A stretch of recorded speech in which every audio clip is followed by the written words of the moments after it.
Hi guys! So ngayon nga pala is gagawa nga pala tayo ng gulaman. Samahan niyo po akong magluto. So ayun nga at kumuha nga muna ako dito ng kalderin. Dahil alam niyo naman ito ang gagamitin natin sa ating pagluluto. At ayun nga at nilagyan ko na nga pala ito ng tubig na tama lang. Yung tamang-tama lang para sa dalawang gulaman. At dahil nga feeling kong tama na to, sisimulan ko na nga po pala yung pag-iinit.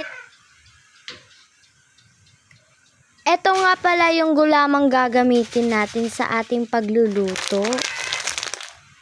Ayun guys, hintayin ko na lang siyang kumulo para maluto tong dalawang gulaman. Tsaka syempre, lalagyan din natin ng asukal. At dahil nga kumulo na itong ating ininit, ay simulan na natin ang ating paglalagay ng gulaman. Lulutuin pala yung gulaman. So ayun na nga, hinalo ko na nga pala tong powder na to sa kumukulong tubig. Kaya nga'y napaka-satisfy talaga tignan. Kaya habang tinatapon ko nga pala tong plastic, ibigla siyang umapaw.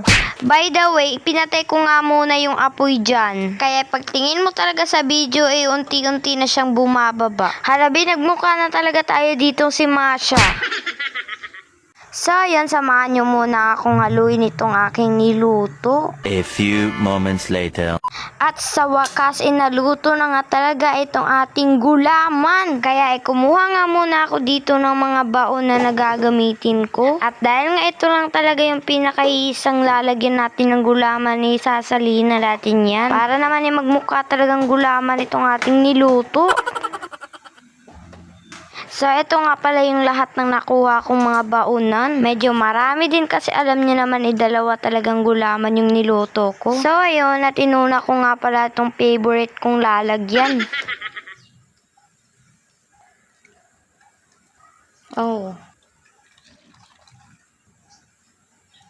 At syempre nga, ipapalamigin nga muna natin ito bago natin ilagay sa ating ref. At dahil nga lumabig na nga ang ating gulaman, in-slice ko na nga pala ito. Ibang slice yung ginamit ko sa part na yan. Hindi yung parang box kasi yun yung gusto ni Papa. Huy! Kaya nga binuksan ko nga muna itong gatas na ihahalo natin dito sa ating gulaman.